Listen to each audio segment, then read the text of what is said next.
Hello বন্ধুরা, আমাদের পৃথিবীটা একটা রহস্যময় সৌন্দর্যে ঘেরা। আমাদের এই পৃথিবীতে অনেক অপরূপ সৌন্দর্যের স্থান রয়েছে। তার সাথে রয়েছে কিছু রহস্যে ঘেরা স্থান, যেখানে জনসাধারণের প্রবেশ নিষিদ্ধ। তো আজকে আমরা জানতে চলেছি এমনই 6টি রহস্যময় স্থান সম্পর্কে, যেখানে জনসাধারণের প্রবেশ সম্পূর্ণ নিষিদ্ধ। চলুন শুরু করা যাক। তো নাম্বার 1-এ আছে স্ভালবার্ড সিড বল্ট। নরওয়ে এবং উত্তর মেরুর মাঝামাঝিতে অবস্থিত এই সিড বল্টকে পৃথিবীর সবচেয়ে বড় ফ্রিজার বলা হয়। এই বিশাল শস্যদ্বারটিকে এমনভাবে নকশা করা হয়েছে যাতে মানবসৃষ্ট বা প্রাকৃতিক দুর্যোগেও এটি অক্ষত থাকে। পৃথিবীতে যদি কোনো ভয়াবহ দুর্যোগের ঘটনাও ঘটে, তবুও এখানে রক্ষিত 8,90,000 বীজ সুরক্ষিত থাকবে এবং দুর্যোগ পরবর্তী খাদ্য সংকট মোকাবিলায় সহায়তা করবে। বিশ্বের প্রায় সব দেশের শস্য বীজ সংরক্ষিত আছে এই বোল্টে। প্রতি বছর মাত্র কয়েকবার এই বোল্টের দরজা খোলা হয়।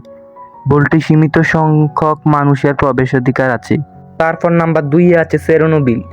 এই চেরনোবিল ইউক্রেনে অবস্থিত। 1986 সালের 26শে এপ্রিল ইউক্রেনের চেরনোবিলের কাছে তৎকালীন সোভিয়েত ইউক্রেনের অন্তর্ভুক্ত একটি বিস্ফোরণ ইতিহাসের সবচেয়ে কুখ্যাত পারমাণবিক দুর্ঘটনা। বিশেষজ্ঞরা অনুমান করেন চেরনোবিল বিস্ফোরণের ফলে সৃষ্ট বিকিরণের কারণে ক্যান্সারে 9,000 থেকে 10 লাখ মানুষ মারা যাবে। এই ভয়াবহ ঘটনার পর থেকে 30 বছরের বেশি সময় অতিবাহিত হলেও বিকিরণ বন্ধ করার প্রকল্পগুলো এখনও চলমান। বিশেষজ্ঞদের অনুমান অনুসারে অন্তত 20,000 বছর এই অঞ্চলটি বসবাসের অযোগ্য থাকবে। নাম্বার 3-এ আছে ভারতের উত্তর সেন্টিনেল দ্বীপ। বঙ্গোপসাগরে অবস্থিত আন্দামান ও নিকোবর দ্বীপপুঞ্জের একটি দ্বীপ উত্তর সেন্টিনেল। এই দ্বীপ সম্পর্কে মানুষের কেবল ধারণাই রয়েছে, সুনির্দিষ্ট তথ্য নেই। ধারণা করা হয় এই দ্বীপের বাসিন্দারা 60,000 বছর ধরে সেখানে বসবাস করেছে। তারা পুরো পৃথিবী থেকে নিজেদের বিচ্ছিন্ন করে রেখেছে। 2006 সালে 2 জন জেলে নৌকা ডুবুর কবলে পড়ে দ্বীপটিতে আশ্রয় নেয়। পরে দ্বীপের অধিবাসীরা তাদেরকে হত্যা করে। ওই দ্বীপের উপর দিয়ে হেলিকপ্টার যাওয়ার সময়ও দ্বীপের বাসিন্দারা তীর ছুড়েন বলে সংবাদ মাধ্যমে খবর এসেছে। ভারত সরকার সেখানে বসবাসকারীদের সঙ্গে যোগাযোগের চেষ্টা করলেও কোনোভাবেই সফল হতে পারেনি। শেষ পর্যন্ত এই দ্বীপটিতে যাওয়ার নিষেধাজ্ঞা দেয় ভারত সরকার। 4 নম্বরে আছে লিস্কু গুহা। 1940 সালে ফ্রান্সের লিস্কু গুহায় প্রাগৈতিহাসিক যুগের চিত্রকর্মের সন্ধান পাওয়া যায় এবং দ্বিতীয় বিশ্বযুদ্ধের পরে এটি একটি পর্যটন স্থানে পরিণত হয়। দর্শনার্থীদের নিঃশ্বাস থেকে উৎপন্ন কার্বন মনোক্সাইডের কারণে গুহা চিত্রগুলো নষ্ট হয়ে যাচ্ছিল। ফলে গুহাটিতে 1963 সালে জনসাধারণের প্রবেশ নিষিদ্ধ করা হয়।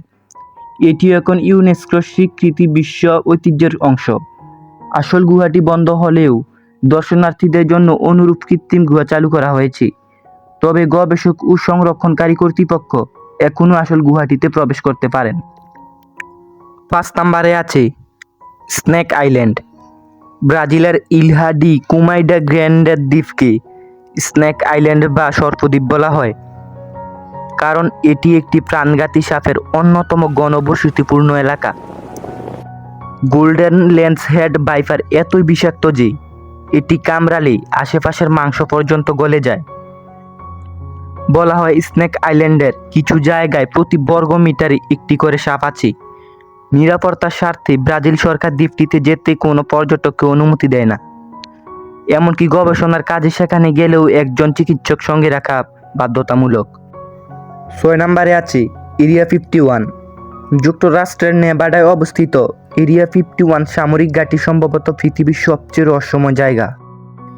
সেখানে কি হয় তা আজ পর্যন্ত নিশ্চিত করে কেউ বলেনি। 2013 সালের আগ পর্যন্ত মার্কিন সরকার এই জায়গাটির অস্তিত্ব স্বীকারই করেনি। মার্কিন সেনাবাহিনীর 1992 সালের কিছু নথি 2013 সালে প্রকাশিত হয় এবং তখন এই সেনা ঘাঁটির কথা স্বীকার করা হয়।